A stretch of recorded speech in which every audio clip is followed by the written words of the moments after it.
So many people have been on my DM recently and they've been complaining about dom care, that how am I still talking positive about dom care and everything, and they want to leave their contracts. I should help them look through the contract and see if there's any way for them to leave their sponsor and if this is a good contract before signing it as well. So this prompted me to make this video. Before you put your pen into any contracts, any dom care contract, please watch this video to the end, and I think you're gonna get some information that is going to help you know if this is a good contract or if this is a bad contract. My name is Tega. I make videos about my life in the UK as a senior carer. If you are yet to join my beautiful channel, please click on that subscription button, turn on your post notifications so that you know when I upload another interesting video. So contract is binding in the United Kingdom and or any other place in general. Contract is like a written agreement between you and your employer. They state what they expect from you and what your benefits are, what your hours are, what your working condition is, and your pay and everything is well detailed. Your leave and everything is well detailed in your contract. So most people,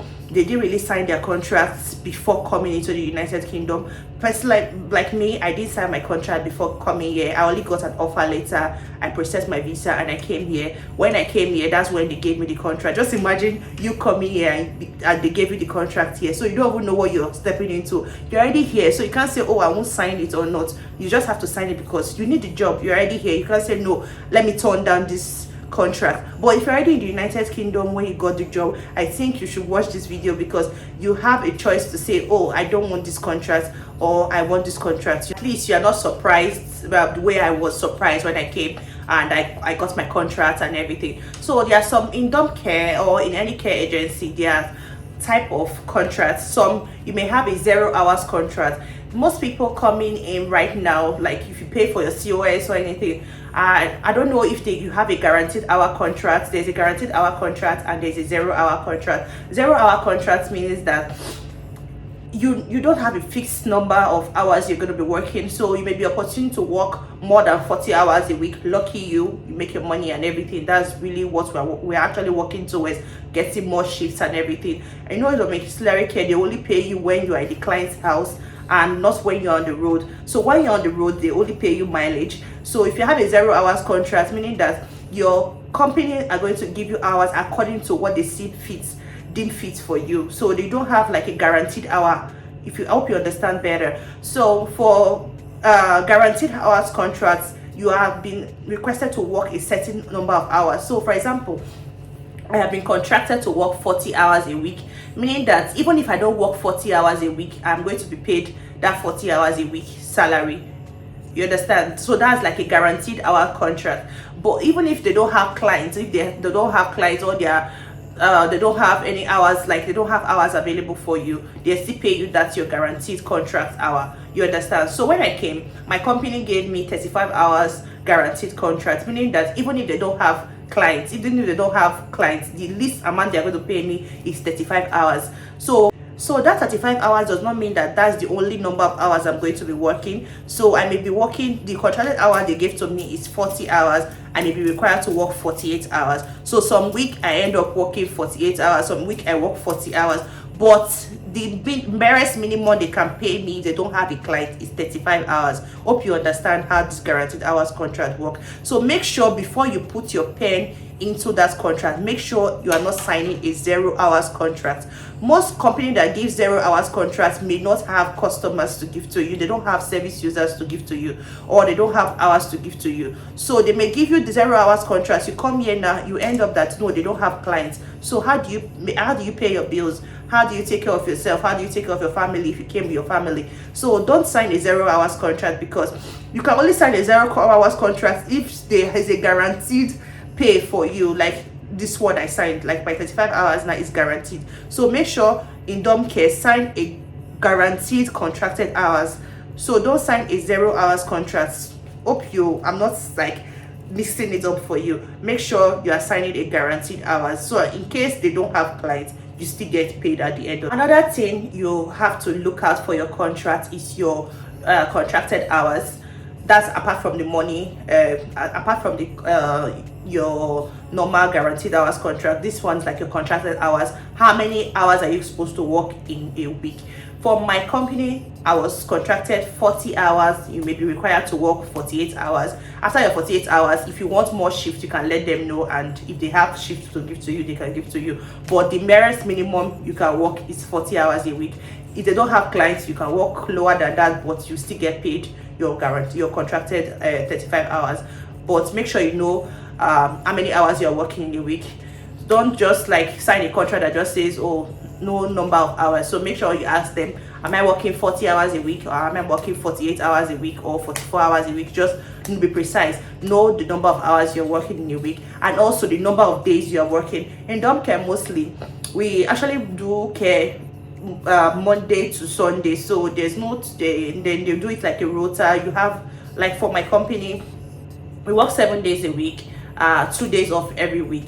So if I work Monday to Friday, I will have 2 days off, that Saturday and Sunday. Then if I'm working that weekend, if I'm working Saturday and Sunday of the next week, I'm going to have 2 days inside the new week. So for example, I had this weekend off, the next weekend I'm going to be working. So I may have Tuesday, Wednesday off. In that week I'm working weekend. So know the number of days that you're working, so that you can know how to plan yourself. Also know if you are going to be a walking carer or a driver carer. So some company, they employ you on a walking basis, meaning that they are going to be giving you clients that are close by, like I easily walk into their house. Like I can easily walk from one client to another. Most people, even in TikTok and everything, they'll keep complaining, oh, I've been working. Actually, when I came, I was a walking carer, because I didn't even know I'm going to be a walking carer until I got into the United Kingdom, and I discovered that my company does not have a car. Even if I was a driver, they didn't really have a car at that point in time to give to me, although they told me that they have manual car and everything. And I actually learned how to drive manual car, because I heard United Kingdom, they have more of manual cars, but they didn't really give me a car then. So they were giving me a client, they were close by, not really that close by sharp, but they were like 10-15 minutes apart, so you can walk from one client to another. So know if you're going to be doing that kind of care, walking from one person's house to another. But if you're a driving carer, you're going to be using your own personal vehicle, and you're going to pay for insurance, and you're going to pay for MOT and everything every year. So know if you're going to be a walking carer, or if you're going to be a driving carer. So if you have your own, most dom care now, they put in their advert that they need people that are drivers. So if you're a driver, it's best for you to get a car if you are doing dom care. If not, you're gonna burn out, because you're gonna be working for a long time, and most times you get to your service user's house late, and by the time you rush and go to the next person, you're already late. Like you're always late all the time, because most time I used to remember when they say, she's always coming late. So getting a car in dom care is a necessity, not a luxury. It's really important. Either you are driving or you are using a bicycle, but you need one means of transportation to move you from one client's to another client's house. If you're a walking client, if you're a walking carer, you don't need they won't pay you mileage, so they won't pay you for your fuel because you're not driving. But if you're a driving carer, they're going to pay you mileage. Some company pay as much as 45p per mile. So I don't know how they calculate it though, but at the end of the day, you can get some tangible amount of money that you spent for your fuel. So that's like their advantage. So that's what they call mileage. So they pay you at the end of the month with your normal salary. Also, the last part of this contract is career progression. Most domiciliary care company, your career progression is really limited compared to where you are in a care home or you're in the NHS.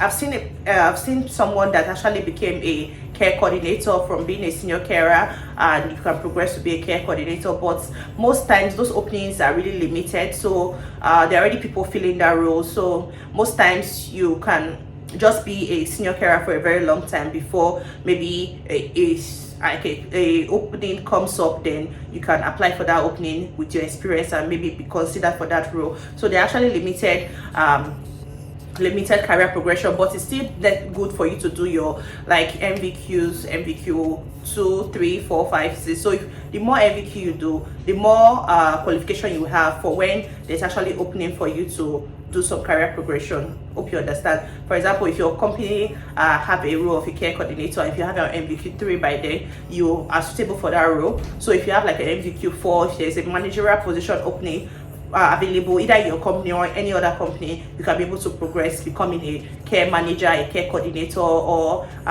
anything that has to do like in a domiciliary care setting that's like in a managerial role. So with this information that I've passed so far, if you have any more content relating to this topic that you want me to work on, please leave them in the comment section and I'm going to answer your questions. So please, if you're yet to subscribe, please click on that subscription button, turn on your post notification, give this video a thumbs up. It actually helps with the analytics and everything. Until my next video, bye for now.